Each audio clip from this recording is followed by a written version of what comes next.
monde et bienvenue à un autre épisode de Politiquement parlant. C'est le balado politique avec Salim Idrissi et Georges Tsantrizos. Merci beaucoup d'être là, merci de nous suivre. Merci pour tout l'amour à tous ceux et celles qui se sont abonnés sur notre chaîne YouTube. Un grand merci à vous. N'oubliez pas que vous pouvez nous suivre aussi sur toutes les plateformes audio où vous aimez télécharger vos balados préférés. On est sur Spotify, on est sur Apple Podcast, on est même sur Amazon Music. Donc, vous n'avez aucune excuse. Allez nous suivre et partager notre contenu. Salim, comment ça va? Écoute, ça va bien, ça va bien. On est toujours en automne. L'automne tire à sa fin.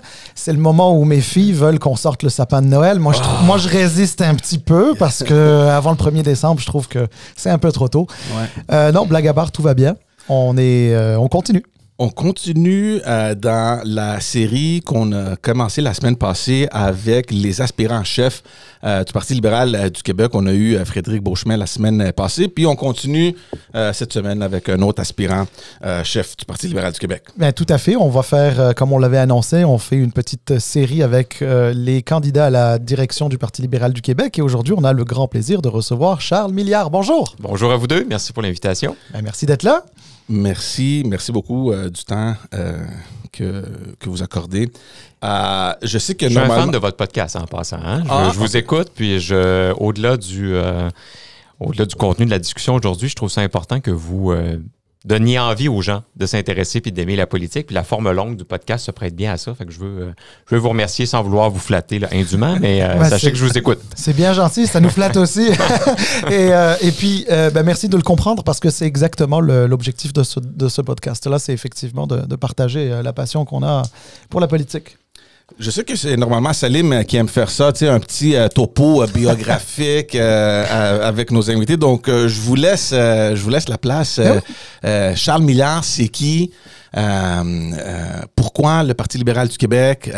Cet intérêt-là de se lancer maintenant dans la course. Ben Charles Milliard surtout. On va parler du PLQ après, là, mais Charles Milliard, on veut le connaître. Commençons par le personnage avant le parti. Donc, merci encore pour l'invitation. Premièrement, moi, donc, Charles Milliard, j'ai 45 ans. Je suis originaire de Lévis.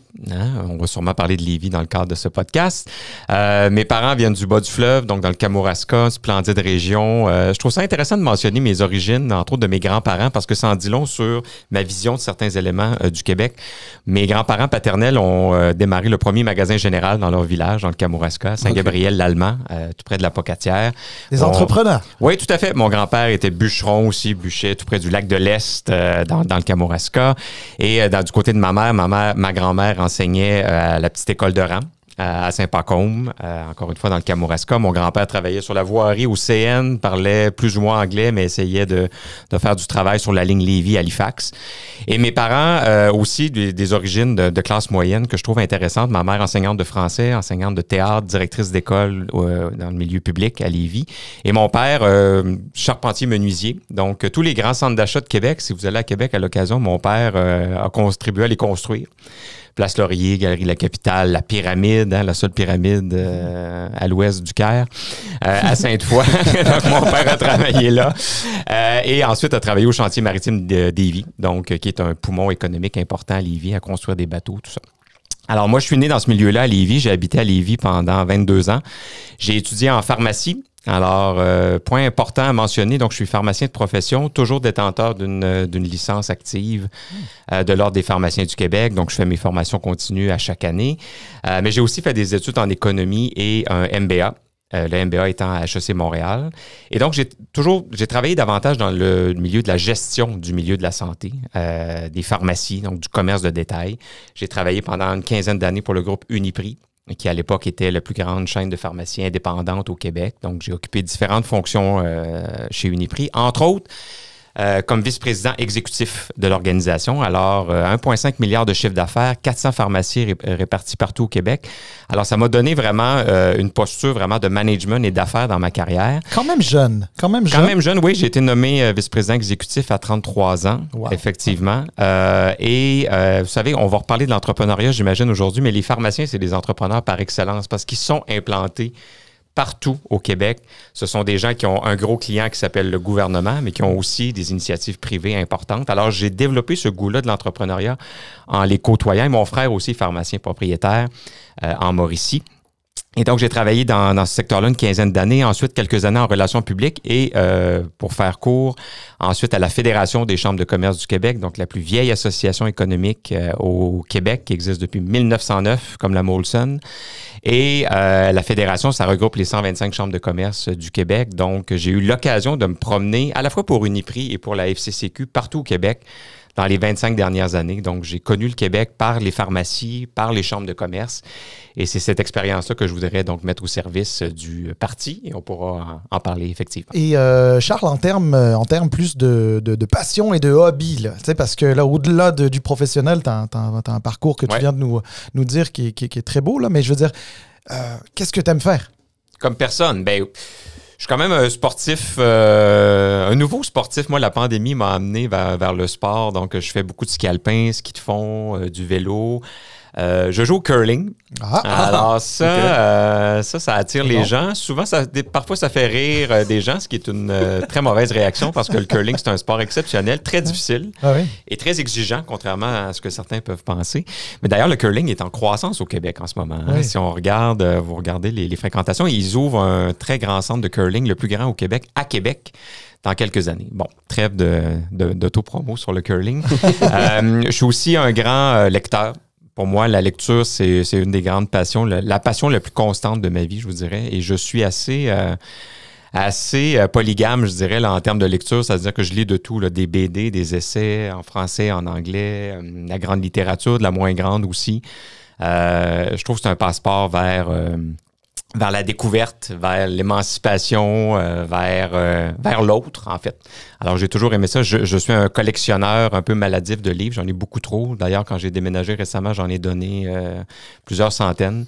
Alors, il y a des gens qui font de l'accumulation de d'autres trucs. Moi, c'est les livres. Donc, ça, c'est un point important pour moi. Ouais. Des animaux, t'aimes ça ou t'es comme à Springfield en Ohio? Mais là, à cause de M. Trump et Vance, on est maintenant gêné de dire qu'on a des chats, mais j'ai pourtant 2 chats. Puis oui, je suis quelqu'un qui s'attache beaucoup aux animaux et je trouve que la façon dont on traite les animaux, ça en dit très long sur quelqu'un. Ouais. Je veux peut-être rentrer plus dans le contenu politique. On t'a connu pas mal plus comme PDG de la Fédération des chambres du commerce du Québec et je veux juste que les gens comprennent un peu le lien qui existe avec la politique et l'importance que probablement les chambres de commerce ont au Québec, mais d'être le PDG de la fédération qui, en fait, englobe tous les chambres de commerce du Québec. Et parce que souvent, on oublie un peu que il y a des négociations qui se font avec le gouvernement, il y a plein de contacts qui se font, puis c'est partout, dans toutes les régions, incluant évidemment les grandes villes aussi. Oui. C'est un rôle qui est éminemment politique, effectivement, à la FCCQ. C'est une organisation qui joue de son influence pour influencer les décideurs sur le devenir de l'entrepreneuriat, le devenir du commerce au Québec. Alors moi, j'ai été très impliqué là-dedans dans les 5 dernières années. Et pour quelqu'un qui aime la politique, parce que je vous ai pas encore parlé de mon passé de militant, mais pour moi, c'est un peu le Saint Graal là, de pouvoir jouer un rôle comme ça dans le milieu des chambres de commerce. Et vous avez raison que les chambres de commerce, c'est un joueur politique influent, ou en tout cas qui devrait l'être s'il ne l'est pas, dans les différentes régions. Les chambres de commerce, c'est la porte naturelle de l'entrepreneuriat et de la rencontre politique et économique dans une région. Si quelqu'un arrive dans une région pour se partir une entreprise ou pour aller y travailler, devrait tout de suite, selon moi, s'impliquer dans la chambre parce que c'est la meilleure façon de rencontrer des gens, de comprendre les enjeux et d'avoir des opportunités. Moi, je suis de ceux qui pensent que la rencontre entre les humains, le contact, se donner la main, ça a encore une valeur. J'aime bien les rencontres en Teams, en Zoom, ça coûte moins cher, ça a une meilleure empreinte carbone. Mais foncièrement, l'humain se nourrit de la rencontre avec l'autre. Et si le commerce mondial a vaincu le scorbut, le choléra, la peste noire, ben il a vécu aussi, et il a vaincu aussi la COVID-19. Alors moi, je crois beaucoup au rôle des chambres de commerce là-dedans. Surtout que les chambres de commerce, elles ont beaucoup évolué dans les dernières années. On a enfin quitté cette espèce de brand-là qu'on avait d'être un boys club où c'est des messieurs en cigare dans un club de golf sur le bord du feu qui règlent le sort de la région. 70% maintenant des chambres de commerce sont dirigées par des femmes.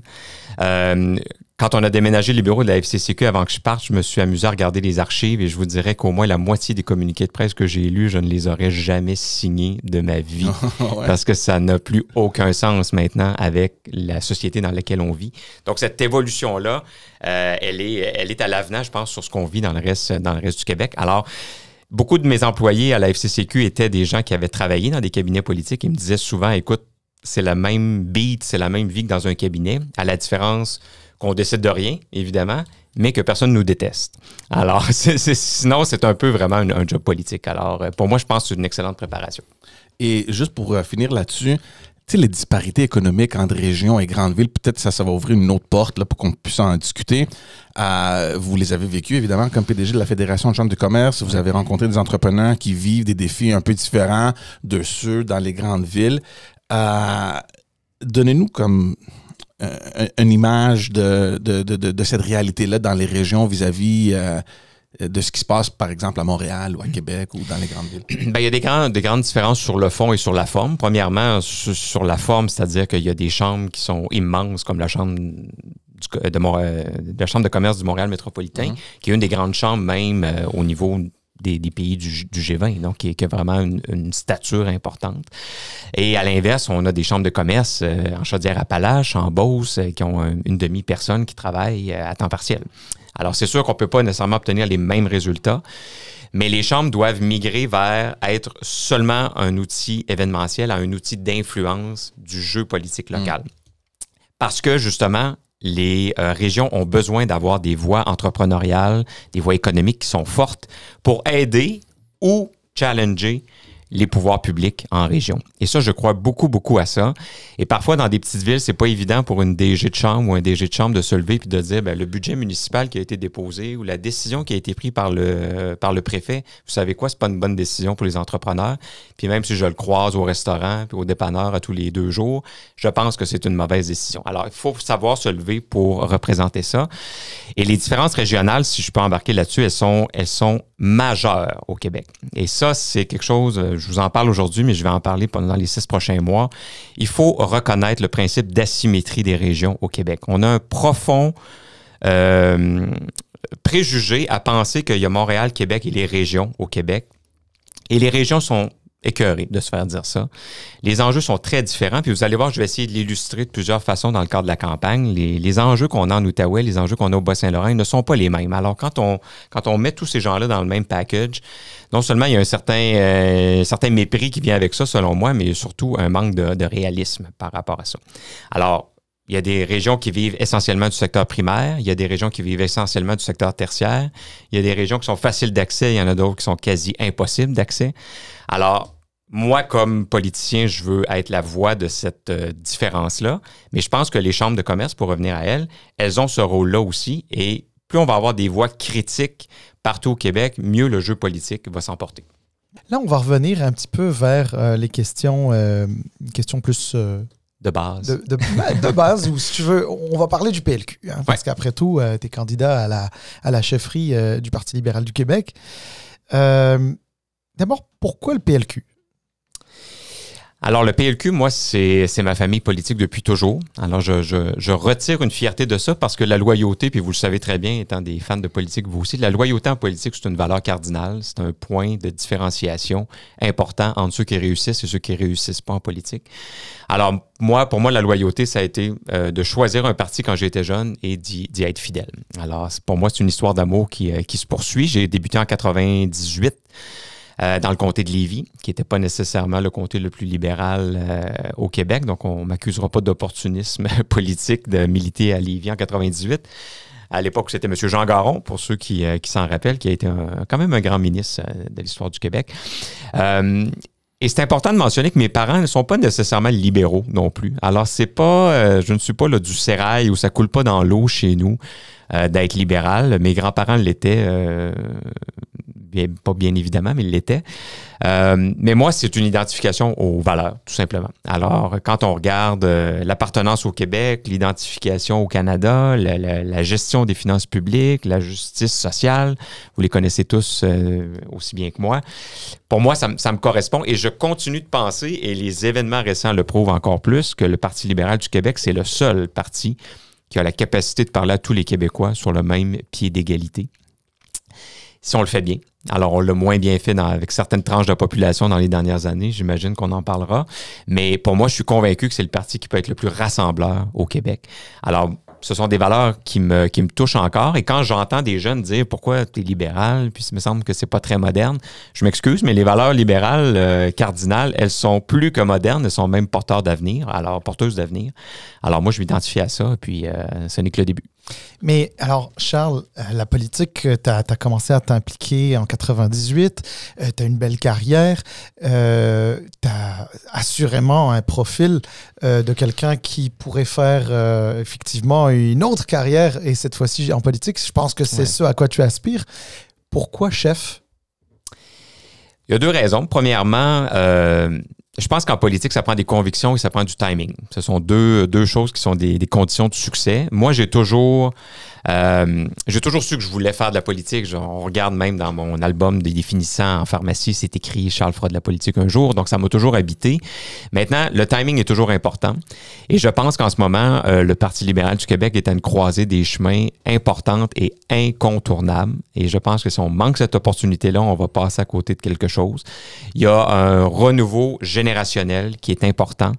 Et je pense que d'avoir des gens qui ont une expérience à l'extérieur du milieu politique, mais qui ont une passion profonde pour la politique, c'est une recette gagnante pour affronter nos adversaires actuels. Alors, il n'y a pas de fausse modestie ou de fausse humilité là-dedans. En politique, il faut quand même avoir confiance en soi. Mais je reconnais que je dois aller à la rencontre des Québécois, les convaincre de me confier ce poste-là, les militants libéraux dans un premier temps. Mais je vous dirais que je suis habité par cette transformation-là dont le parti a besoin. Et je pense que l'expérience à l'extérieur de la politique a une grande valeur dans la situation actuelle du parti. Alors, juste avant de recéder la parole à George, j'avais une autre question en complémentarité à celle-là. Vouloir devenir chef d'un parti comme le Parti libéral du Québec, c'est aspirer à devenir premier ministre du Québec. Bien sûr. Pourquoi veux-tu devenir premier ministre du Québec? Ben parce que le Québec mérite un autre genre de politique en ce moment. Je pense qu'en ce moment, les Québécois ont hâte à rien. Je pense qu'il y a une morosité politique au Québec en ce moment. En tout respect, mais quand même avec conviction, je vous dirais qu'on a un gouvernement en ce moment qui est un gouvernement de checklist. On coche des choses à faire, mais on a hâte à rien. On a hâte à rien comme Québécois en ce moment. Et ça me désole. Et je pense que le pacte de base au Québec et dans toute démocratie capitaliste qui se respecte, c'est qu'on paye des impôts puis on a le droit à des services. En ce moment, les Québécois paient leurs impôts, mais l'accès aux services, il est brisé. On peut le dire d'une façon polie, je peux m'emporter puis vous faire une belle formule, mais foncièrement, l'accès aux services publics en ce moment est brisé. Alors moi, j'ai envie de contribuer à ça. J'ai une expérience de vie dans des milieux qui sont réputés pour être efficients, pour être centrés sur l'économie. J'ai un profil de pharmacien aussi. Il faut quand même se dire que on n'en parle pas souvent dans des podcasts politiques, mais la santé, c'est la moitié du budget du Québec. On dépense 1 milliard par semaine dans le réseau de la santé. Alors, ça serait peut-être bien d'avoir des gens qui ont une certaine connaissance, compétence, intérêt et vision dans ce secteur-là, ajouté évidemment à une connaissance de l'économie puis à une passion de la politique. Alors, je me considère dans ma vie au bon moment pour être une offre politique intéressante dans le cadre de la course. J'ai aimé beaucoup ce que tu as dit, que tu sais, au Québec, on semble ne pas avoir hâte à quelque chose et automatiquement, tu sais, il y a une question qui est venue, OK, à quoi est-ce qu'on devrait avoir hâte? Et tu sais, selon toi, à quoi devons-nous nous aspirer ou vers quoi devons-nous nous aspirer? Qu'est-ce que tu veux mettre sur la table pour qu'on puisse effectivement avoir hâte à quelque chose? Oui, on va dans le cadre de la course définir c'est quoi ce rêve-là lequel on peut aspirer comme Québécois fédéralistes, hein, parce que faut pas se leurrer que les souverainistes, eux, vendent un rêve qui est complètement différent. Puis c'est un rêve que je respecte en passant. Je vais vous dire, je le dis ici, là, sachant qu'on est enregistré, mais moi, j'ai beaucoup de respect pour le projet souverainiste parce qu'il est clair, il est assumé. Moi, j'ai pas de respect pour des gens qui n'ont pas de projet et qui nous vendent un peu un projet qui diffère à tous les jours. Et ça, c'est le cadre du gouvernement actuel. Alors, ceci étant dit, moi, ce que je veux, c'est qu'on ait un Québec qui est plus prospère, que les gens aient davantage d'intérêt aient envie d'habiter partout au Québec et de réussir, et d'être heureux, de naître, de vivre, à la limite même de mourir aussi, partout au Québec, et que ce soit des milieux de vie qui soient équitables et où la liberté prime. Alors moi, je veux être premier ministre du Québec parce que je veux gérer l'argent des Québécois. Je ne veux pas gérer la vie des Québécois. Et ça, c'est une nuance qui est très importante. Puis je pense que quand on est profondément libéral, l'ABC du libéralisme, c'est justement d'avoir des mesures en commun pour vivre ensemble, mieux vivre ensemble, mais après ça, faire ce qu'on veut, puis pas nécessairement toujours ensemble. Alors ça, pour moi, c'est important. Et quand on regarde le gouvernement actuel et la deuxième opposition, je m'excuse, mais eux, c'est toujours de semer la division et d'essayer de voir comment le groupe majoritaire pourrait être plus heureux que les autres. Et ça m'embête profondément, ce point-là. Et puis ça a eu des répercussions dans les derniers jours à l'Assemblée nationale. Alors, cette notion-là de « je veux m'occuper de vos affaires, mais je veux me mêler de vos affaires. Je veux pas me mêler de vos affaires aussi. » Alors, c'est un projet qui est tentaculaire puis qu'on va expliquer dans le cadre de la campagne. Mais je veux que les Québécois, partout où ils soient sur le territoire, soient fiers, heureux et prospères. Puis prospère, c'est un terme qui peut sembler galvaudé, mais pourtant, il réfère au bonheur, il réfère au succès, il réfère à la stabilité, à la sécurité. Puis je pense que les Québécois peuvent aspirer à ça. Ta référence au libéralisme, moi, m'interpelle. J'imagine. Oui. On a déjà eu des discussions là-dessus. Tu as écrit là-dessus beaucoup aussi. J'ai écrit là-dessus. J'ai essayé de m'exprimer un petit peu sur la question. Donc, c'est sûr que ça m'interpelle beaucoup. Puis, j'aime beaucoup ça parce qu'effectivement, on part d'une espèce de théorie, mais qu'on essaye de voir comment on peut au plus possible et au mieux possible, parce que ça peut jamais être parfait, la mettre en place, sachant que s'il y a bien une valeur sur laquelle les Québécois s'entendent tous, c'est celle de liberté. Alors j'aime beaucoup cette approche. Mais alors, justement, qu'est-ce qui fait, selon toi, bien sûr, il y a beaucoup de gens qui ont écrit là-dessus, mais cette espèce de déconnexion dont on parle souvent entre le PLQ et l'électorat québécois, au moins depuis 2018. Comment on l'explique, selon toi, selon ce que... Tu sais, tu fais de la route, là, tu fais du millage, tu rencontres des gens partout au Québec, tu les écoutes, tu les entends. Qu'est-ce qui fait, selon toi, qu'il y a eu cette déconnexion et comment est-ce qu'on peut, encore une fois, selon toi, aller chercher leur adhésion de nouveau? C'est mon humble opinion, oui. Mais le Parti libéral existe depuis 157 ans. Il en a vécu des vagues et des tempêtes. Rappelez-vous, durant les années du Plessis, le parti n'est plus que l'ombre de lui-même. Puis, M. Lapalme a tenu ça avec M. Marler, a tenu ça à bout de bras un peu, et c'est revenu. Donc, il y a des cycles en politique. Il faut reconnaître ça. On peut essayer de les prolonger, de les étirer, mais ils existent, les cycles, parce que c'est la nature humaine. Ceci étant dit, depuis 2018, il y a eu une traversée du désert. Difficile d'identifier le coupable ou le sujet, et ça m'intéresse plus ou moins de le faire de toute façon. Mais clairement, le parti a beaucoup, c'est pas nécessairement de sa faute, mais en bout de ligne, il est responsable, beaucoup parlé de sujets qui sont très montréalo-centrés. Et ces sujets-là, et vous en parlez dans votre podcast aussi parce que c'est important, mais je suis pas certain que c'est si important que ça pour tout le monde. Et ces questions-là, c'est la question de l'immigration, c'est la question de la laïcité, c'est la question de la circulation à Montréal, c'est la question de la protection du français. Alors, ce sont tous des sujets qui sont importants, ne me prenez pas. Mais moi, quand je m'en vais au Bas-Saint-Laurent, puis quand je m'en vais voir mes parents, puis ma cousine aux Îles-de-la-Madeleine, mais jamais, il n'y a pas un chat qui me parle de ça. Les gens me parlent de l'entreprise qui a fermé, de la rue principale qui a 3 pancartes à vendre, des déserts commerciaux qu'on a au Québec, des problèmes de transport. C'est de ça qu'on nous parle. Alors, il faut qu'on revienne au jeu de base, au Parti libéral du Québec, tout en ayant des réponses claires sur les sujets que je vous ai mentionnés. Parce que de toute façon, jusqu'à la fin des temps, on va se faire piéger dans ces sujets-là parce que c'est ça le pain et le beurre de nos adversaires, c'est d'essayer de piéger le parti qui veut parler à tous les Québécois sur des questions qui sont complexes. Moi, je suis convaincu qu'on s'en sortira jamais de ça, mais moi, je vais refuser à mon échelle à moi. Moi, je vais refuser que ma campagne ne porte que sur 96, que sur 21. Je vais vouloir qu'elle porte plus sur la 20, sur la 40, sur des sujets qui sont importants pour les Québécois dans leur quotidien. c'est intéressant quand on parle de l'immigration, laïcité et la place du Parti libéral dans ce sujet-là, parce que, selon mon expérience, il semble que il y avait un certain clientélisme avec l'immigration et la laïcité. On savait que la base en général du Parti libéral du Québec était concentrée pas mal autour de Montréal, même si on a eu quand même une présence forte dans les régions. Ouais. Mais quand on voit ces sujets-là revenir, là, l'immigration, la laïcité, puis on en parle justement ces derniers jours, ces dernières semaines, je sais pas ton feeling à toi, mais moi j'ai le feeling que le Parti libéral, on a un peu peur de se dissocier de cette base, entre guillemets, de Montréal qui est beaucoup plus près de l'immigration, les sujets de laïcité, etc. Et de leur dire que, comme tu viens de dire, il y a des enjeux beaucoup plus importants en région. Ouais. Il faut qu'on regarde ça. Donc, comment est-ce qu'on peut faire un sans offusquer l'autre et de garder tout le monde quand même relativement heureux sous cette balloune libérale-là? Cette balloune. C'est une excellente question. Premièrement, la force d'un leader politique, c'est la capacité justement de garder une cohésion à l'intérieur de différentes factions qu'il y a dans un parti politique. Alors, je pense que le point du nouveau chef, ça va être d'être très, très ferme sur cette cohésion-là.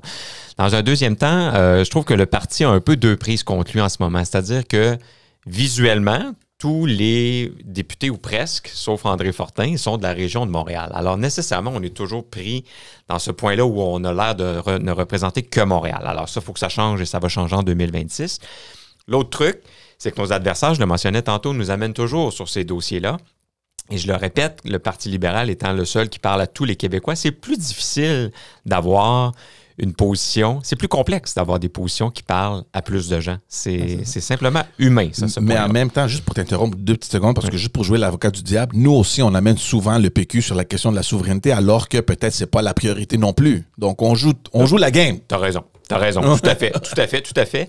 Mais j'en ai pas beaucoup parlé à date de la souveraineté dans ma campagne, puis je pense que comme les Québécois, ça intéresse peut-être pas tant de gens que ça. Je dirais même que c'est de moins en moins le cas, parce que s'il y a bien une chose quand même, s'il y a bien une dynamique que l'arrivée de la CAQ a apporté, c'est qu'on a parlé moins de souveraineté. C'est vrai qu'on en parle un peu plus avec Paul Saint-Pierre Plamondon, qui trône en tête des sondages, mais en réalité, c'est qu'on en parle un petit peu moins.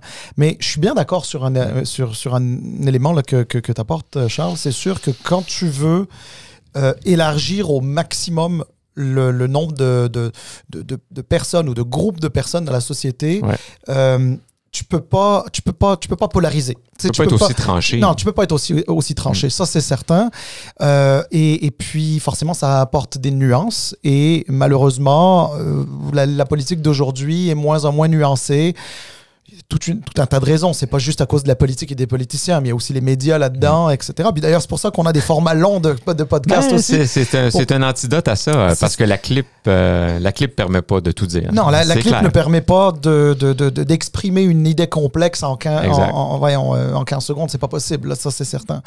Il reste que fondamentalement, un électorat recherche un parti politique, pas nécessairement pour l'ensemble de ses idées, mais il souhaite, savoir où est-ce qu'il se situe globalement. Ouais. Puis là, forcément, quand on s'appelle libéral, parti libéral, alors pour bien des intellectuels, on peut savoir à quoi ça se réfère. Mais aussi pour monsieur, madame, tout le monde, là, libéral, ça a longtemps dit contre la souveraineté. Malheureusement, c'est pas juste ça, c'est bien plus que ça. Ouais. Notamment sur des questions économiques, de développement économique régional, d'entrepreneuriat, etc. Mais libéral, c'est aussi ces questions-là qu'on n'aime pas nécessairement discuter. Hein. Donc, oui, 96, on n'en parle pas aux îles de la Madeleine parce que c'est pas l'enjeu du jour. Il y a d'autres choses. Mais on est au Québec et la langue française est forcément quelque chose d'important. Mais comment on gère la langue française? Est-ce que c'est en faisant la promotion ou en la défendant, dépendamment de comment on la voit, etc. Ça peut être quelque chose qui peut impacter la vie des gens et des entrepreneurs. Ouais. Et puis la question, bien sûr, de la laïcité, parce que veut pas, c'est une société qui de plus en plus diverse et forcément le vivre ensemble compte. Bien sûr. Tu sais... Il y a beaucoup de choses là-dedans. Là. Oui, je sais, il y a beaucoup de choses. J'essaye de te donner aussi l'occasion de respirer un petit peu. C'est gentil. Mais je veux juste compléter la question de George sur l'importance d'assurer cette cohésion-là dans le parti. Et je pense que les militants ont un devoir à faire dans le cadre de la chefferie, c'est-à-dire de trouver un chef qui va pouvoir rassembler ces différentes factions-là. C'est pas facile et ça va prendre... Comme on dit en anglais, je n'ai pas la traduction en français, mais un leap of faith. C'est-à-dire que les anglophones et les gens de Montréal vont devoir accepter que le parti s'intéresse à des thématiques qui sont à l'extérieur de Montréal, qui sont propres aux enjeux et aux ambitions des régions. Et à l'inverse, je m'excuse, mais les gens des régions qui veulent absolument avoir un candidat des régions vont devoir aussi comprendre qu'on ne dirige pas le Québec sans Montréal et que d'avoir un réseau à Montréal, des accès, des opinions sur les dossiers montréalais, c'est une force pour un candidat qui pourrait se dire des régions. Alors ça, pour moi, les deux vont avoir du travail à faire et je pense que la capacité du chef d'inspirer ça va lui donner une bonne chance de remporter. Sur la question du français, tu dis qu'aux Îles-de-la-Madeleine, on ne parle pas beaucoup de la loi 96. Peut-être, sauf qu'ils écoutent eux autres aussi LCN et RDI à journée longue aux Îles-de-la-Madeleine et ce qu'ils entendent via le premier ministre, via le chef du Parti québécois, c'est que Montréal est en train de brûler, c'est que Montréal est en train de devenir une verrue qui n'a plus rien à voir avec le reste du Québec. Alors, il faut combattre ça aussi. Donc, il faut le combattre de façon positive en expliquant notre vision du Québec, mais il faut aussi être sur le terrain pour aller parler de ces thématiques-là. Alors, quand on nous demande comment reconquérir le reste du Québec, bien, ça va être de prendre notre voiture ou de prendre l'autobus, le train, et puis d'aller à la rencontre des Québécois. Je pense qu'on a pêché par excès de retenue par rapport à la visite du territoire québécois dans les dernières années. Et ça paraît en ce moment. Et je le vois dans les associations libérales. On ne se le cachera pas, il y a des associations libérales à reconstruire dans les régions. Il y a des gens qui ont tenu le vent comme des éoliennes là, dans les dernières années. Ils ont besoin d'aide pour rebâtir le parti. Et puis ça, c'est crucial dans le cadre de la course. Parce que oui, vous me parlez d'être aspirant premier ministre, vous me parlez des élections de 2026. Fort bien, puis je vais tout faire pour qu'on ait du succès en 2026, puis il y a un chemin vers ça. Mais la première job, c'est d'être président de la compagnie qui s'appelle le Parti libéral du Québec. Et cette job-là, elle est extrêmement importante en vue de 2026 parce qu'il faut remonter à un certain point les équipes marketing, les équipes service à clientèle, les équipes communication. Il faut rebâtir les associations de comté, idée par idée, don par don, événement par événement. Le produit aussi. Oui, et ça, il y a beaucoup de parallèles, je termine là-dessus, il y a beaucoup de parallèles à faire avec le réseau de chambres de commerce. Parce qu'une chambre de commerce, c'est un OBNL dont le succès dépend essentiellement de la volonté, du militantisme des gens qui la composent. Alors, cette espèce d'effervescence-là qu'on a vue dans le réseau dans les dernières années, dont je suis très fier, c'est quelque chose qu'on peut appliquer aussi aux partis politiques et c'est ce que j'ai l'intention de faire.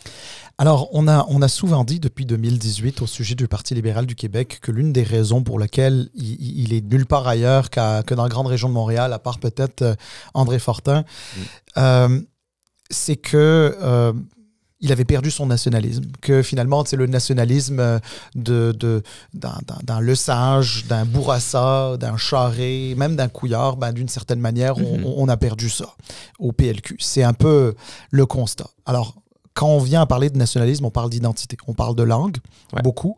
Et puis, oui, effectivement, la Coalition Avenir Québec, le PQ, c'est vrai, ils parlent beaucoup d'immigration et ils veulent étendre ça à des questions de valeurs et de vivre ensemble et ils parlent bien sûr de laïcité. Sur la question de la laïcité, récemment, il y a eu l'école Bedford. Puis, je pense qu'il n'y a personne au Québec qui pense que c'est correct que des choses, à saveur religieuse puissent se passer dans nos écoles. Je pense qu'il n'y a personne qui est favorable à ça. On va s'entendre. Là, ou en tout cas, une infime minorité. Là, c'est pas... il reste que la laïcité, c'est quelque chose qu'on peut voir de différentes façons. Et c'est la laïcité où on s'attaque aux personnes ou la laïcité où on veut que l'État soit neutre. Laïcité de contenant ou de contenu. Exactement. Puis justement, on a eu l'occasion, George et moi, d'en parler, y compris avec un ministre, le ministre de l'Éducation, dans le fond, Bernard Drinville, pour ne pas le nommer. Et puis, oui, on lui a dit, la loi 21, qui a été votée par la CAQ, dans le fond, elle a servi à quoi dans le cas de Bedford? À rien. Pas grand-chose. À rien. On s'est attaqué comment dire, aux libertés individuelles des personnes et on s'est attardé sur ce qu'ils avaient sur la tête plutôt que dans la tête. Et donc, et là, en l'occurrence... C'est la plus belle image qui soit, ça. Et ce qui s'est passé à Bedford, c'était un problème de dans la tête et pas de sur la tête. Voilà. Donc, tu sais... Bon, maintenant, la question, évidemment, de la politique étant ce qu'elle est, tout est dans tout, comme on dit, ben ça s'est allé jusqu'aux écoles privées, les écoles privées confessionnelles. Puis là, sur les écoles privées confessionnelles, on applique, oui ou non, la laïcité. Qu'est-ce que tu en penses? Ben, merci pour cette belle introduction-là, parce qu'à un moment donné, tu as dit, puis là, ça nous a mené aux écoles privées religieuses, mais ça nous a mené, c'est le Parti québécois avec la motion qu'il a décidé de lancer dans la mêlée quelques jours après le scandale, on peut dire, de l'école Bedford. Et ça, c'est peut-être astucieux politiquement, mais c'est dommageable au niveau de la société, parce que là, on a semé encore plus la confusion. Vous et moi, on lit les journaux de façon compulsive, puis on est capable de... On n'est pas meilleur que les autres, mais on a un intérêt à essayer de démystifier tout ça. Mais les gens qui travaillent et qui ont d'autres trucs à faire, il y a eu un amalgame et un mélange de tous ces dossiers-là. Et ça fait en sorte que là, le Parti québécois nous a en quelque sorte un peu demandé de se positionner rapidement sur une question qui, historiquement, a toujours été importante au Parti libéral du Québec. Ceci étant dit, comme toi, moi, et comme la majorité des Québécois, je pense que l'argent public ne doit pas servir à enseigner la religion, que ce soit catholique ou autre. Aucune différence là-dessus. Donc, ça, c'est important. Il faut faire la démonstration que l'argent public ne sert pas à ça. Ceci étant dit, ensuite, il faut avoir des définitions claires si on veut faire des changements aussi importants que retirer du financement à des écoles. Premièrement, quelles vont être les conséquences économiques, quelles vont être les conséquences opérationnel si on fait ça. C'est pour ça que moi, je trouve, et ça fait peut-être pas la meilleure clip, mais je persiste, cette idée-là d'avoir une consultation parmi les militants du parti qui représentent toutes ces tangentes-là est nécessaire. Et pour ceux qui pensent qu'on veut juste se détourner de cet enjeu-là, bien, le rapport sera remis le 31 mars en plein débat avec un S des candidats à la chefferie. Alors, il n'y aura pas moyen de se cacher de ça. Mais il ne faut pas oublier que si on donne... Quand le gouvernement subventionne des écoles, ça vient aussi avec une espèce de droit de regard. Ça vient avec un certain contrôle sur ce qui se fait. Et comment on va reprendre ce contrôle-là si on cesse toutes ces subventions-là? Alors, je ne dis pas que je suis contre, je dis qu'il y a un danger là. Et l'autre danger, puis je te laisse répondre, je te vois que ça t'intéresse. L'autre danger, c'est la définition. Parce qu'encore une fois, on est tombé... c'est-à-dire que le PQ a mené le bal un peu en amenant lui-même sa propre définition, sorti de nulle part une liste de 50 écoles qui seraient concernées. Le premier ministre a rajouté de la confusion en mentionnant Brébeuf là-dedans, alors que Brébeuf est laïque depuis très longtemps. Qu'est-ce que c'est une école privée religieuse? Est-ce que c'est parce qu'on enseigne la religion? Est-ce que c'est parce que des membres du clergé ou d'une communauté X qui sont sur le conseil d'administration? Qu'est-ce que ça veut dire concrètement? Non, effectivement. Puis c'est sûr qu'il y a un travail qui doit se faire. Ensuite, c'est une question littéralement de théorie. C'est-à-dire, on commence par la théorie, ensuite, dans la pratique, on essaye d'appliquer la théorie dans la pratique. Ouais. C'est plus sur le fond. Je suis bien d'accord qu'il y a toujours des tactiques politiques parlementaires qui s'imposent et puis que d'autres partis peuvent amener. Ça ne fait pas toujours notre affaire, mais en même temps, c'est la démocratie, hein, donc tout le monde apporte quelque chose, un angle et un point de vue. Il faut répondre, je comprends ça. C'est ça, il faut répondre. Juste un élément, parce que je l'entends souvent, où on dit, si on ne finance pas des écoles, on a moins de contrôle dessus. D'abord, je pense personnellement, bien humblement, que c'est faux. Parce que pour la simple bonne raison qu'au Québec, il y a une loi sur l'instruction. C'est-à-dire que quand bien même une école est 100% privée, elle ne reçoit pas une scène d'argent public, c'est pas vrai qu'on laisse ces écoles-là agir à titre d'école sans s'assurer qu'il y a un programme, etc., etc. Évidemment, si elles sont confessionnelles, il y a des heures pour les prières, il y a des heures pour étudier tel texte religieux, etc. Bon, ça, je comprends ça. Là, y a pas de... mais justement, je pense que, juste pour ne pas rajouter à la confusion, parce qu'effectivement, tu as tout à fait raison, regarde, c'est un fouillis de beaucoup de choses, ce sujet-là. c'est pas vrai que de subventionner, tu contrôles plus. Et si c'est le cas, on a un gros problème au ministère de l'Éducation parce que ça veut dire que des écoles privées non subventionnées font ce qu'elles veulent n'importe comment. Et mais ça renvoie aussi au besoin de revoir la loi sur l'instruction publique aussi. Et là, ça, on pourrait tomber dans le dossier de l'éducation dans un sens plus large. Mais tu as raison, mais est-ce que l'ensemble des écoles au Québec en ce moment respectent l'intégralité du cursus scolaire québécois? La réponse, c'est non. Ben, ça devrait. Ouais, mais la réponse, c'est non. Et je pense que le focus devrait être mis là-dessus. Je pense qu'on doit être intransigeant sur le respect de l'intégrité, qu'importe, comme on l'a dit tout à l'heure, ce qu'il y a sur la tête, c'est ce qu'on met dans la tête de nos jeunes Québécois, qui devrait être crucial.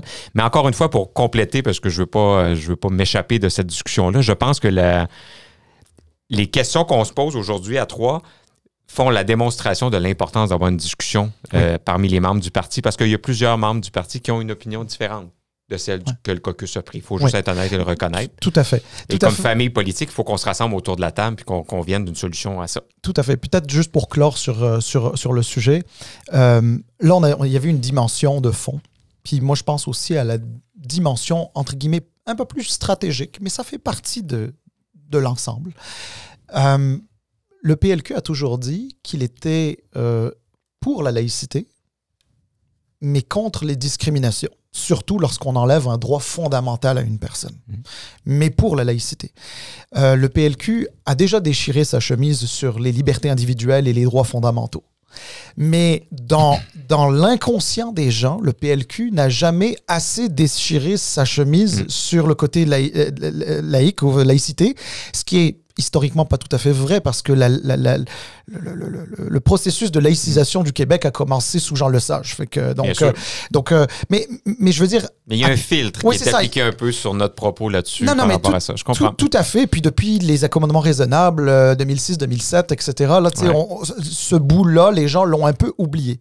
Là, j'ai comme l'impression que le PLQ a l'occasion de faire la démonstration qu'il est fermement en faveur de la laïcité, sans pour autant qu'on s'attaque aux droits fondamentaux des gens. Et donc, je pense que stratégiquement, il y a un élément intéressant. Je suis tout à fait d'accord avec toi. Puis les écoles privées religieuses, c'est un visage de ça, mais il y a tellement d'autres couleurs qu'on va pouvoir donner pour montrer aux gens qu'on est profondément pour le français. Ça me fait rire de pas. Pourquoi moi je voudrais diriger un parti qui veut nuire aux Français au Québec? Ça me fait toujours rire de me faire poser cette question-là. Donc, on va être foncièrement nationaliste, foncièrement régionaliste, foncièrement francophile, mais on n'abdiquera pas à protéger les droits de ceux qui ne font pas partie de la majorité. Vous ne me trouverez pas sur ce chemin-là. Ce n'est pas ça, être libéral. Alors, on va l'expliquer dans toutes les langues, dans toutes les tribunes possibles, mais on est là pour ça. Et c'est ça la base, c'est ça notre jeu de base. Alors, sinon, il faut jouer un autre jeu.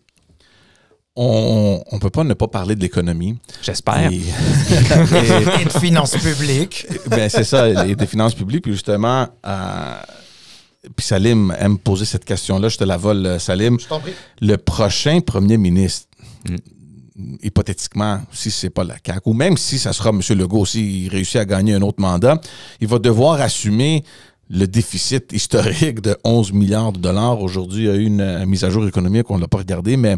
On est toujours sur l'objectif de 11 milliards, mais ça va baisser plus tranquillement qu'on pensait. Ben c'est ça. Donc, comment est-ce qu'un prochain premier ministre, hypothétiquement, si le Parti libéral réussit à se faire élire au gouvernement, comment est-ce qu'on assume ce 11 milliards-là? Comment est-ce qu'on regarde les électeurs ou les payeurs de taxes pour leur dire « Inquiétez-vous pas, on prend soin de vous, mais il va falloir aller couper quelque part pour aller résorber ce 11 milliards-là ». Alors, on verra en 2026, on en est où? Parce qu'on nous annonce justement un retour à l'équilibre budgétaire sur 20 à 29,30 qui, au moins, a le mérite d'avoir... au moins, je leur donne ça, il y a un mérite d'avoir une date, ce qui n'est pas le cas à Ottawa. Alors, ça, il ne faudra pas que les gens d'Ottawa s'en cachent. On n'a pas de plan de retour à l'équilibre budgétaire à Ottawa. Ça fera l'objet d'un autre podcast. Ceci étant dit, sur la question, quand on engage quelqu'un, on regarde son CV, puis on regarde son expérience, puis on se dit, ben, on pense que cette personne-là, on devrait l'engager parce qu'elle a une expérience. Alors, je m'excuse, mais s'il y a quelqu'un qui doute qu'on est capable de bien gérer les finances publiques au Parti libéral du Québec, c'est qu'ils ne savent pas comment lire un CV. Alors, on a cette expérience-là. Ça nous a même nui, des fois, politiquement, d'être bon dans la rigueur budgétaire. Puis, utilisons le terme que vous voulez. Là, il y a plein de termes honnis depuis quelques mois. Austérité, rigueur. Ça me fait beaucoup rigoler, ce point-là. En fait, ça me fait pas rigoler du tout. Qui, dans la vie, a un budget déficitaire et promet de ne pas s'attaquer aux dépenses? Mais qui, bon Dieu, qui fait ça? On ne fait pas ça au travail, on ne fait pas ça dans nos loisirs. Pourquoi qu'on ferait ça au gouvernement? Alors, bien oui, mesdames et messieurs, il va falloir regarder la gestion des dépenses. Je vous l'annonce en primeur à ce podcast. C'est ça la vie d'un gestionnaire, d'un leader politique. Ceci étant dit, il y a deux choses dans la balance budgétaire. Il y a les dépenses, mais il y a les revenus. Et je pense qu'il faut avoir une saine obsession à remonter les recettes fiscales du gouvernement du Québec. Et ce ne sera pas en augmentant les impôts, ce sera en générant davantage de richesses. Alors ça veut dire d'avoir justement un parti politique qui prône le développement économique dans toutes les régions. Ça veut dire d'avoir des leaders politiques qui connaissent la communauté d'affaires, qui vont vouloir générer des nouveaux projets, qui vont avoir, et là, à ne pas mal me prendre sur cette phrase-là, mais une culture du oui quand vient le temps de parler de projets économiques au Québec. Moi, comme premier ministre, il va falloir qu'on m'explique pourquoi on ne fait pas un projet plutôt que pourquoi on le ferait. Et cette culture-là au Québec, elle est malsaine. Ça a commencé il y a déjà des dizaines d'années. Je me rappelle d'un projet au Cirque du Soleil dans le Vieux-Port de Montréal qui avait toutes les raisons d'être un projet extrêmement porteur, qui a été vilipendé de toutes les façons, qui a été charcuté. Et on a ça idem dans plusieurs régions. Alors moi, je veux être ce candidat-là qui va faire de la promotion économique le vaisseau amiral de l'équilibre budgétaire au Québec.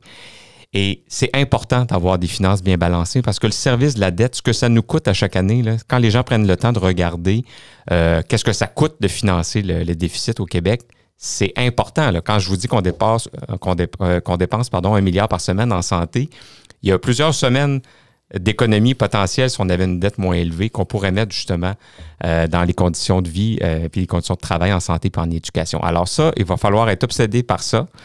Et pour un gouvernement qui nous taquinait, en tout cas, qui nous insultait en disant qu'on n'était qu'un gouvernement de médecins en 14-18, pour un gouvernement de comptables, c'est pas chic en ce moment-là.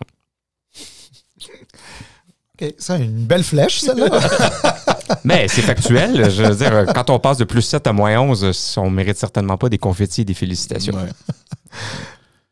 Bon, alors, ben c'est... Non, mais... J'ai surpris. non, mais c'est une... Bon, regarde, c'est... Au PLQ, de ce que j'en sais à tout le moins, on aime les batailleurs. Donc, je pense que le fait que tu envoies des chasses, des flèches comme ça, c'est bon. Mais écoute, toujours sur l'économie, parce qu'on parle d'équilibrer les budgets, ce qui est, je pense, sage de faire. En tout cas, j'adhère complètement à ça. Mais en même temps, il y a tellement à faire. Il y a tellement d'investissements au gouvernement à réaliser, notamment dans les infrastructures. Puis tu es originaire de Lévis, tu as étudié à Québec. J'imagine que tu utilisais le deuxième lien. Oui, il y en avait toujours deux à l'époque. Donc là, un troisième lien qui est quand même assez populaire, on va se le dire. C'est quand même une idée assez populaire sur des deux côtés là, du fleuve. Mais on a souvent dit que c'était quelque chose de difficilement réalisable et surtout d'extrêmement coûteux. Il y a des chiffres là, pharaoniques qui sont sortis. On parle de 10, 12, 15 milliards. Puis là, plus récemment, j'ai entendu, mais non, ça coûterait juste 4 milliards. Puis peut-être... Ouais, on en perd notre latin devant l'étendue des dépenses, du coût possible. Là. Des fois, on entend 4, des fois 15. Oui, puis on oublie que déjà 1 milliard, c'est énorme. C'est une semaine du système de santé. Et c'est ça. Donc, comment on fait pour jongler avec tout ça? Puis là, c'est pas fini. Hein. Région de Québec, il y a aussi un tramway. Dans la grande région de Montréal, il y a le REM qu'on veut voir aller ailleurs, etc. Enfin bref, il y en a des projets. Puis je dis pas, attention, là, je ne juge pas ces projets-là qui sont peut-être absolument nécessaires. Mais comment on fait pour jongler entre finances publiques puis ces projets-là? C'est vraiment un dossier qui n'est pas facile et ça serait tellement facile pour moi de vous dire on en construit un, on n'en construit pas. Et pourtant, c'est pas ce que je vais vous répondre peut-être parce que justement, je viens de Lévis. Et s'il y a quelque chose que je sais, c'est que les gens de Lévis sont écœurés de se faire des promesses là-dessus. Lévis, c'est un territoire politique sinistré en ce moment. Ça prendrait le calinette politique là, parce que les gens ne croient plus à rien. Et imaginez-vous donc que j'avais réalisé il y a déjà plusieurs mois que le congrès des membres du PLQ serait à Lévis et que j'aurais pu faire une grande sortie à quelques jours de ça. Puis je connais tous les intervenants sur le dossier sur la rive sud de Québec. Et pourtant, je ne l'ai pas fait. En anglais, on dit « resist the urge ». C'est un peu ce que j'ai fait parce que je pense que le fruit n'est pas mûr avec les militants libéraux du coin versus le rapport de la CDPQ qui a été lancé cette année.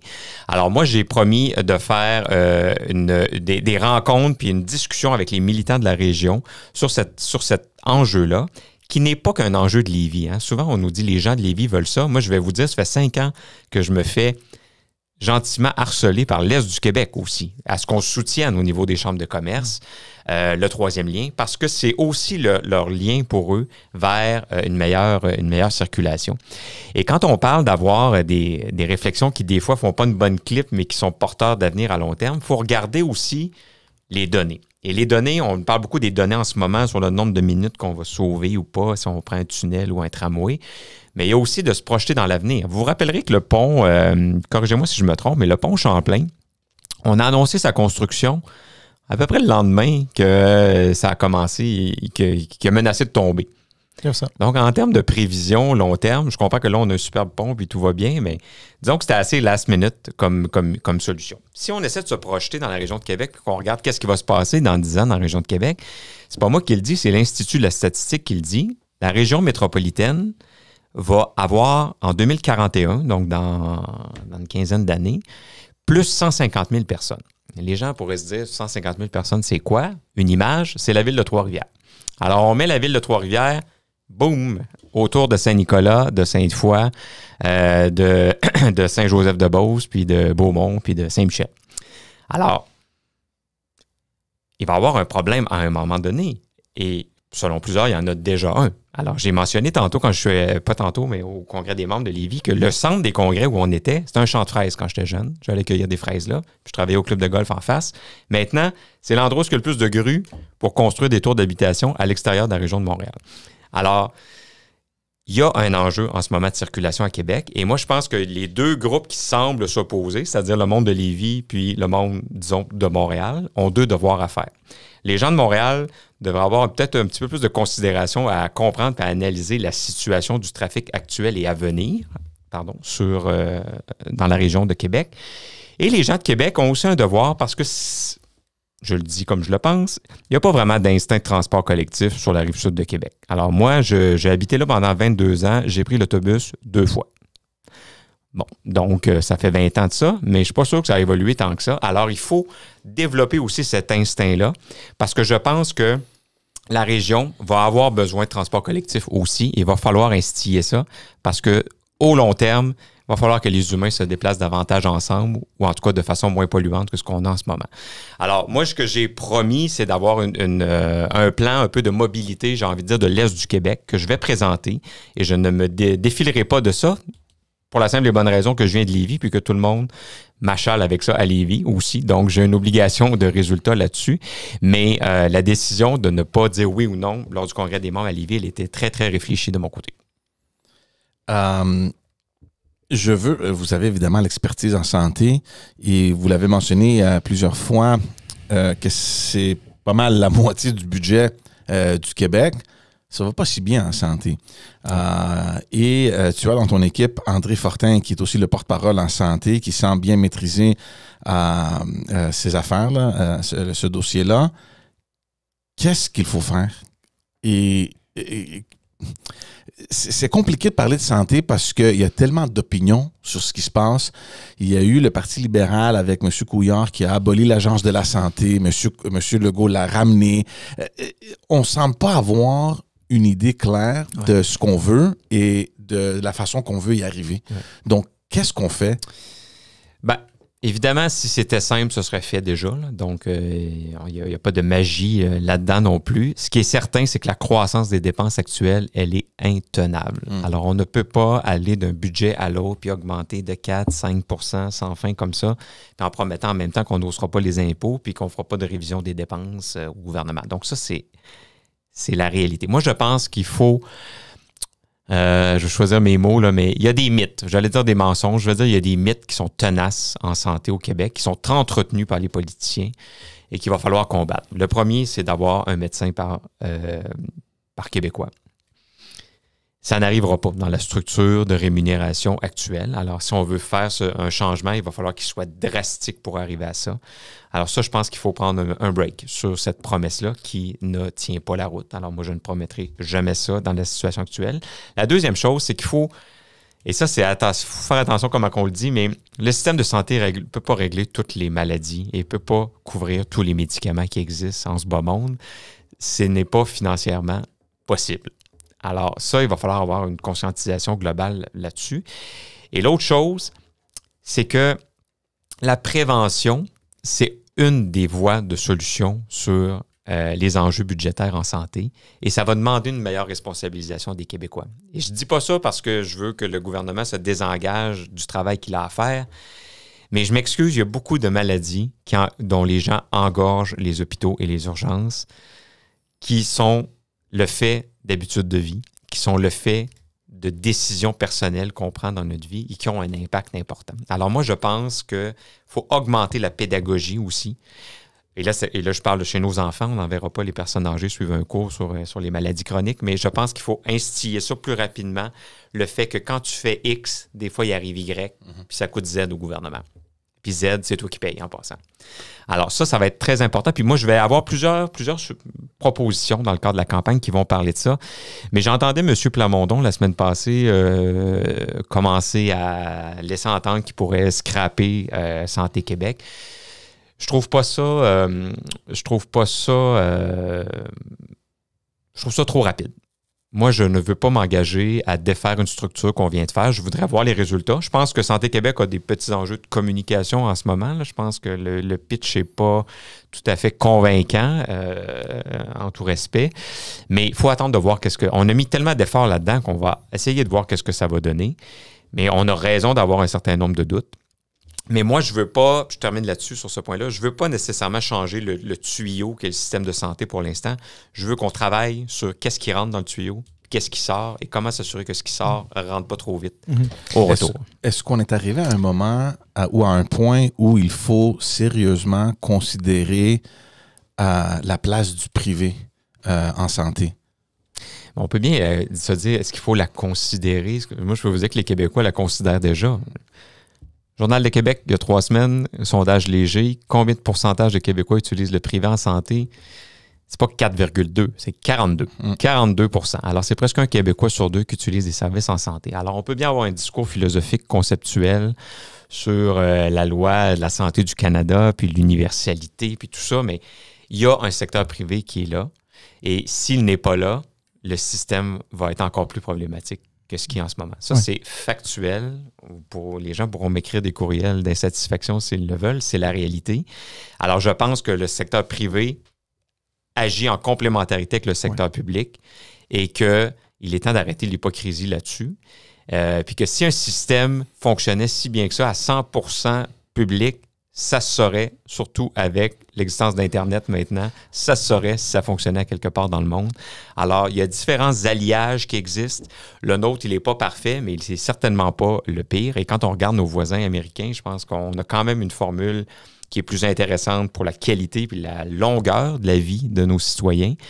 Mais on a une capacité de payer qui est au top. Alors, on va devoir revoir la façon dont on fait la prestation de service parce que sinon, on n'y arrivera pas. Puis les gens continuent de vivre plus vieux, malgré tout.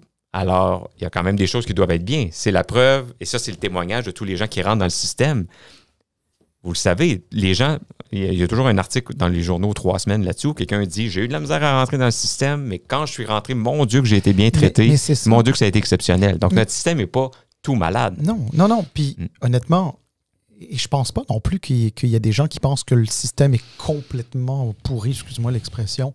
Je ne crois pas. Mais par contre, tu l'as bien exprimé, c'est souvent une question d'accès. Puis souvent, ce qui vient boucher l'accès, c'est souvent des choses qui sont pas nécessairement très graves, mais qui au quotidien est quand même problématique pour eux. Je pense pas qu'il y a quelqu'un qui va aux urgences parce que ça le tente d'aller aux urgences, hein, juste comme ça.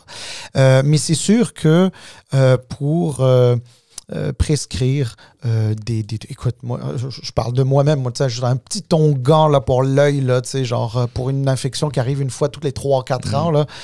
Est-ce que je vais aller faire 18 heures d'urgence? Non. Par contre, si je laisse s'infecter, c'est pas 18 heures, c'est 18 jours que je vais devoir souffrir avec. Là, alors que si c'est la deuxième fois, par exemple, que tu fais un problème oculaire comme ça, si tu vas chez le pharmacien, il va sûrement pouvoir te prolonger une ordonnance que tu as déjà eue ou la renouveler. Oui, si c'est dans les 2 ans ou des choses comme ça. Oui, mais avec le nouveau projet de loi 67, il y a plus d'opportunités. Moi, je pense que le bonheur est dans la pluridisciplinarité en santé. Non, mais tout à fait. Mais bon, là, pas juste les pharmaciens, les infirmières. J'ai donné l'exemple de mon bobo, mais il y en a d'autres. Là, c'est un bon exemple que tu n'as pas d'affaires aux urgences. Exactement. J'ai rien à faire aux urgences. Ouais. En fait, mieux que ça. Non seulement j'ai rien à faire aux urgences, mais j'ai rien à faire chez mon médecin de famille pour ça non plus. Parce que je pense que c'est pas assez, entre guillemets, grave pour que j'ai à me déplacer chez un médecin, lui faire perdre du temps, passer devant quelqu'un d'autre, alors qu'effectivement, c'est quelque chose qui, chez un pharmacien ou chez une infirmière clinicienne, etc., pourrait se régler assez rapidement en 10 minutes. Puis d'ailleurs, moi, j'aime beaucoup les trucs... comment on appelle ça, là, avec ton téléphone, là, les... Consultation, la télémédecine? La télémédecine, je trouve ça très efficace. Pour des petits bobos comme ça, là, je trouve préparer une fracture, c'est moins bon, mais pour des consultations comme ça, oui, mais pour une fois, oui, non, c'est sûr. Non, ça, c'est une révolution. On blague, mais c'est une révolution. Mais tu sais, c'est le genre de choses que... Puis surtout quand ils ont accès à ton dossier. Ouais. Cela dit, je voudrais t'emmener, parce que je m'en voudrais de pas aller là-dessus. Je pense que pour un politicien libéral... fédéraliste. T'es fédéraliste? Bien sûr. Bon, ben, OK. Mais nationaliste aussi. Je voulais juste m'assurer que t'étais fédéraliste. non, mais sans blague. Sans blague, on vit au Québec. Les gens sont fiers d'être québécois. Tout le monde n'est pas nécessairement fier de faire partie de la Fédération canadienne, mais quand même, on a écrit l'histoire de ce pays depuis qu'il existe. Coécrit, disons. Cofondé. Coécrit. Donc, ce Canada-là appartient aux Québécois également. Pendant longtemps, être libéral, dans la tête de beaucoup de Québécois, c'était juste... être libéral, là, c'est être fédéraliste. Dans le fond, c'est être contre la séparation. Mais en même temps, il y a beaucoup de Québécois, pour plusieurs bonnes raisons, peuvent penser aussi que là, le fédéralisme ne fait pas nécessairement leur affaire ou ne leur donne pas le sentiment que le fédéralisme leur permet de s'épanouir dans leur langue, dans leur culture, etc. C'est quoi ta vision du Québec au sein du Canada? Et parle-nous un petit peu de ton autre fierté d'avoir aussi, de te dire aussi canadien. Parce que c'est important, je pense, pour les libéraux c'est important, c'est à la base. Dont tu sollicites le soutien. C'est notre projet politique, alors que la séparation, c'est le projet de 2 autres partis.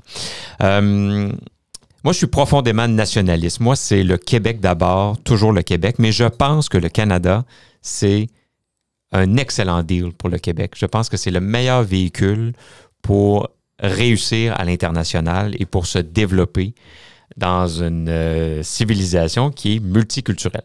Moi, c'est ce que je pense vraiment. Et j'ai beaucoup réfléchi à ça dans le cadre de la course puis dans le cadre de mes motivations. J'en suis venu à la conclusion, vous me direz ce que vous en pensez, c'est qu'il y a tout un spectre d'amour du Canada qui existe au Québec.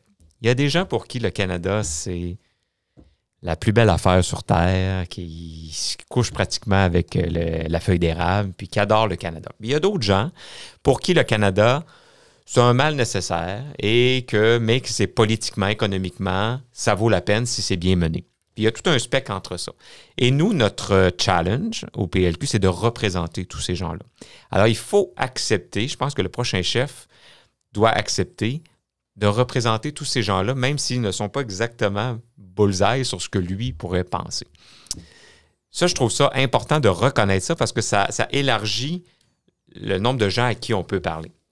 Alors, je pense, exemple, à plusieurs personnes dans ma famille, pour qui, honnêtement, ce qui se passe en Saskatchewan, ça ne les intéresse pas du tout. Ça les intéresse plus ce qui se passe à Washington. Mais quand on regarde la péréquation, quand on regarde le commerce inter-Canada, quand on regarde ce qu'on peut faire en matière de transport, l'agriculture qui vient ici, qui vient nous aider, les produits agricoles de la Saskatchewan qui viennent ici, bien ça, c'est intéressant. Alors, il faut être capable de représenter toutes ces factions-là. Et le fédéralisme canadien devrait, pour bien fonctionner, selon moi, devrait juste revenir au jeu de base, devrait juste revenir à ce qu'il est à la base. Hein, les Américains aiment bien revenir à la Constitution, puis il y a des gens qui lisent la Constitution tous les jours. Mais si on regarde la nôtre, c'est quand même assez clair, cette histoire-là. Là. C'est que les provinces, là, je ne veux pas trop endormir les gens, mais je pense que ça intéresse les auditeurs. Les provinces se sont unies pour se donner des services en commun qui s'appellent le Canada. Alors, arrêtez de me dire que les provinces sont moins importantes que le Canada.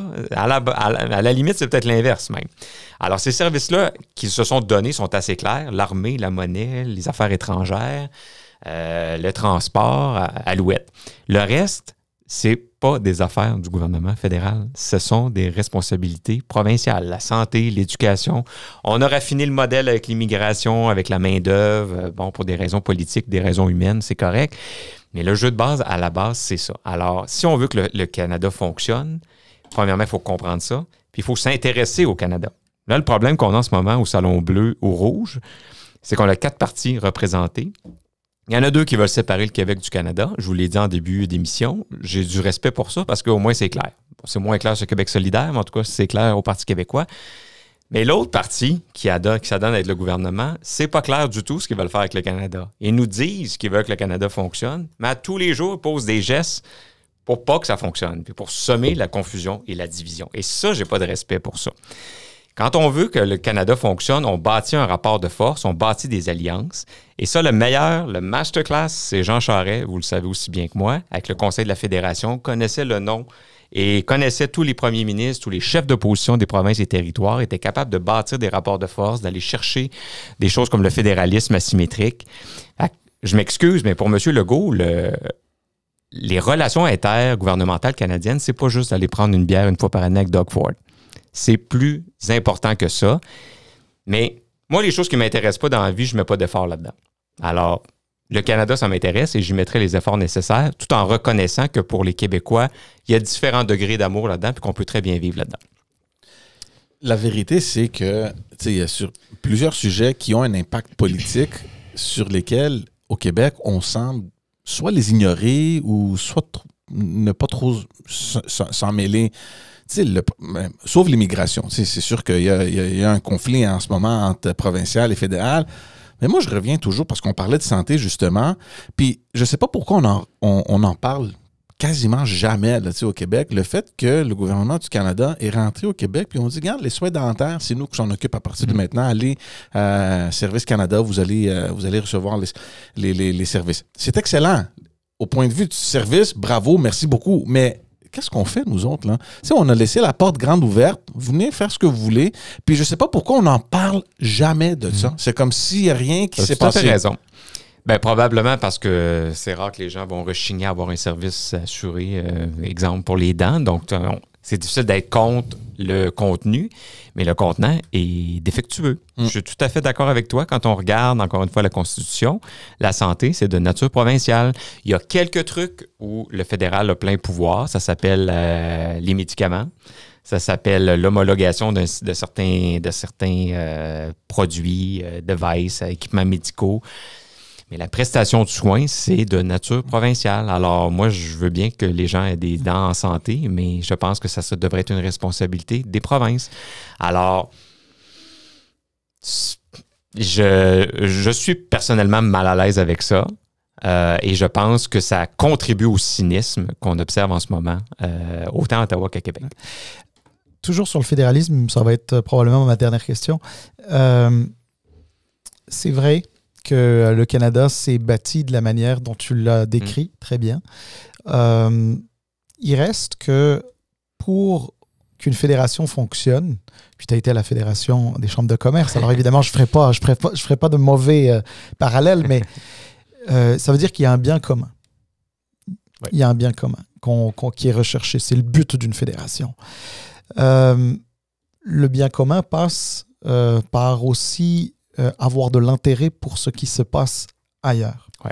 Et non pas juste de penser effectivement juste à des questions de péréquation, ça nous apporte 11, 12, 13 milliards par année, bon, ben, c'est une bonne chose, etc. Mais tu sais, c'est s'intéresser à ce qui se passe en Colombie-Britannique, c'est s'intéresser à ce qui se passe au Manitoba, c'est s'intéresser à ce qui se passe en Nouvelle-Écosse. En fait, s'intéresser, ça ne veut pas dire c'est de nos affaires, on doit s'en mêler. Ça ne veut pas dire qu'on va mettre de notre argent là-dedans. Mais il faut qu'on y soit sensible parce qu'il y a un bien commun. Si ça ne se passe pas bien ailleurs au Canada, c'est pas vrai que ça n'a pas d'impact sur le Québec. Écoute, quand bien même le Québec était séparé, que si ça se passait mal dans ces coins-ci, ben ça ne serait pas une bonne chose pour nous autres. Puis ça, c'est comment politiquement on est capable d'avoir de l'intérêt pour ce qui se passe ailleurs au Canada sans qu'on nous tombe dessus comme étant vous êtes des vendus à l'unifolié, vous voyez la vie en rouge, le bleu, ça vous intéresse pas, etc.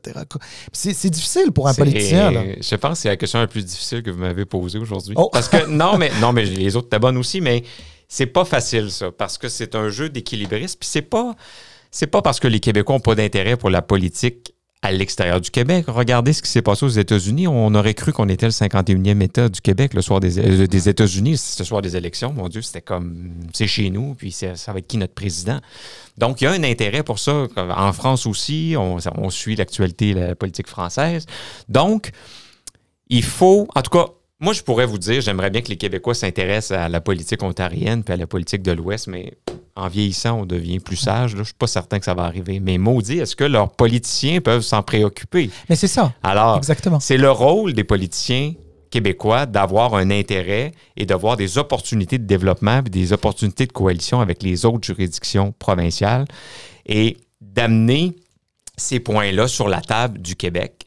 Mais c'est certain qu'avec l'environnement médiatique qu'on a en ce moment, avec l'environnement politique où on a, encore une fois, comme je vous dis, la moitié des partis au Salon Bleu qui veulent séparer le Québec du Canada, on va toujours se faire un petit peu taxer. Mais si on amène ça sur l'angle du développement économique, sur l'angle des gains que peut faire le Québec, ça peut être intéressant. Et c'est pas obligé d'être tout le reste du Canada toujours en même temps. Non, effectivement. Puis regarde, je suis quand même assez conscient du fait que les gens vont pas nécessairement être intéressés par exactement ce qui se passe dans chacune des provinces. Puis quand bien même j'ai énormément d'intérêt moi-même pour le reste des provinces et que je suis politisé, je serais incapable de te dire quelles sont toutes les dynamiques partout au Canada. Par contre, je suis quand même assez éveillé au fait qu'il y a d'autres provinces très frustrées à l'intérieur du Canada. Je parle de l'Alberta notamment, et c'est quand même dommage parce qu'entre l'Alberta et le Québec, il y a beaucoup plus en commun qu'il n'y a de différence. Et pourtant, on a l'impression que ces deux provinces qui veulent pas se parler ou à la limite sont opposées à l'intérieur de la fédération. Mais ça, c'est notamment à cause de certains projets. L'Alberta pensait pouvoir être en mesure d'exporter son pétrole avec son pipeline, etc. Ouais. Puis là, nous, on arrive puis on dit, ben non, regarde, nous, on est dans l'hydroélectricité, votre comment ils ont dit ça? M. Legault avait dit le pétrole sale de l'Alberta. Tu sais, puis là, il faut se mettre à la place de l'Albertain et qui se dit pétrole sale, pardon, avec cet argent-là que le Québec ramasse d'une certaine manière à travers la péréquation. Au Québec, on se paye des services qu'on ne se paye pas là-bas. Je ne dis pas que le narratif est tout à fait exact, hein, parce qu'il y a d'autres, on pourrait en parler là, du financement, etc. Des fois, le reste du Canada ne nous aide pas à les aimer non plus. Exact. Alors, non, mais tout à fait conscient de ça, non, mais 100%. Ouais. On se loge. Mais je pense que quand on est dans une fédération, il faut être aussi conscient de l'autre. C'est la phrase clé. Il faut être conscient de l'autre et reconnaître que l'autre, s'il n'est pas comme nous, c'est pas grave. C'est ça. C'est pas grave. Et il faut pas toujours chercher à mettre tout le monde dans le même bateau. Puis moi, je vous dirais, là-dessus, en terminant, on fait un souper là, avec des gens du Saguenay-Lac-Saint-Jean, de l'Abitibi. On les assoit avec des Albertains, des gens d'affaires d'Alberta. Oubliez l'enjeu de la langue. Ils vont passer une plus belle soirée qu'avec des gens de Montréal. Ah, j'en suis sûr. Alors, c'est parce qu'il y a des points en commun qui sont évidents quand on regarde je dirais la haine, ou en tout cas du red tape, puis de la surréglementation, la valeur de l'entrepreneuriat. Puis d'ailleurs, on n'en a pas beaucoup parlé aujourd'hui, on en reparlera, mais sur l'entrepreneuriat, que ce soit en Ontario, en Alberta, au Québec, ce qui fonctionne, là, c'est d'avoir des gouvernements qui tendent la carotte plutôt que le bâton et qui mettent en place les conditions de succès économique puis qui laissent les gens réussir ou se planter par eux-mêmes. Donc, plus d'incitatifs, moins de paternalisme économique. Et ça, il est grand temps que ça finisse au Québec. On l'a vu ce que ça donne, le paternalisme économique, là. On a des entreprises qu'on a financées, surfinancées, qui ne fonctionnent pas. Puis pendant ce temps-là, on a des PME qui ont des taxes sur la masse salariale qui sont plus élevées que tous les marchés à lesquels on souhaite se comparer, puis qui ont peine à avoir le soutien dont ils ont besoin. Puis c'est eux qui font vivre nos régions, c'est eux qui habitent nos rues principales, c'est eux qui financent les équipes de hockey locales, c'est eux qui financent les médias régionaux. C'est ça le Québec là, qu'il faut remettre au travail puis en action. On va terminer là-dessus avant de se dire au revoir. La campagne va officiellement commencer au mois de janvier, je pense. 14 janvier? Le 14 janvier. 13, je pense. Donc, à quoi est-ce qu'on s'entend? C'est quoi le plan? Évidemment, vous n'allez pas tout nous dire, là, mais... Non, laisse-le dire. Oui, donc, c'est ça. Les prochains mois, qu'est-ce qu'on fait? Ben, alors, premièrement, la course qui débute le 13 janvier, ça me fait toujours rire parce que je me demande ce que je fais 7 jours par semaine depuis 3 mois. Mais officiellement, elle débute le 13 janvier, ne serait-ce que pour le financement puis le dépôt des actes de candidature, des bulletins de candidature. Ça va être... Moi, sincèrement, là, je pense que ce qui se passe en ce moment, c'est la meilleure chose qui pouvait arriver au PLQ. Regardez le nombre de hits médias, regardez comment on parle de nous. Comme disait l'autre, parlez-en bien, parlez-en mal, mais parlez-en. Donc, on est de retour dans l'actualité, on est de retour dans l'esprit des gens et les gens évaluent en ce moment s'ils vont recommencer à nous faire confiance. Alors, les gens se disent, on va laisser les militants libéraux se choisir un chef, puis on verra. À ces gens-là, j'ai envie de leur dire, non, joignez le mouvement, achetez votre carte de membre pour 1 an, contribuez à ce changement-là. Et par la suite, on ira ensemble convaincre les Québécois qu'on mérite leur confiance pour 2026.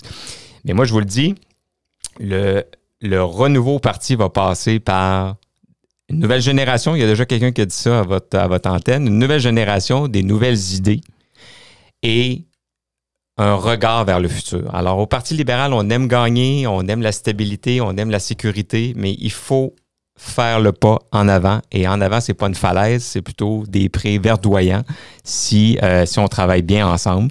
Puis moi, quand on me demande, puis là, vous avez eu la délicatesse de pas me parler juste de mes adversaires, parce que mes adversaires, ils sont là, il y en aura peut-être d'autres. Et j'ai même dit à la blague à quelqu'un, même si Taylor Swift se présente, je vais être sur le bulletin de vote en juin, parce que pour moi, c'est une conviction profonde. Puis l'équipe que j'ai, on est habité par le business case qu'on a. Mais au final, on va devoir tous travailler ensemble vers le réel adversaire, qui est M. Legault, qui est M. Plamondon. Puis moi, j'ai un adversaire supplémentaire, je termine là-dessus, c'est la résistance au changement. Alors, c'est souvent facile de regarder la notoriété, de regarder l'expérience en ci, en ça, mais l'histoire politique est remplie de gens qui devaient gagner telle chose, qui ne l'ont pas gagné, et de gens qu'on n'avait jamais vu venir, qui finalement ont changé à tout le moins le cours de leur vie et peut-être même le cours d'une société. Alors, l'histoire est remplie de ça, puis on verra bien ce que ça va nous donner. Et voilà tout le monde. Un grand merci à Charles d'être venu sur le balado. On l'apprécie énormément. On espère avoir les autres candidats aussi. Allez vous abonner sur notre chaîne YouTube, tout le monde. Aidez-nous à grandir cette communauté-là. Envoyez-nous vos commentaires, partagez les épisodes. Allez nous suivre sur les plateformes audio. Merci beaucoup, puis on se voit la semaine prochaine avec un tout nouvel épisode. Merci. Bye. Merci, à bientôt.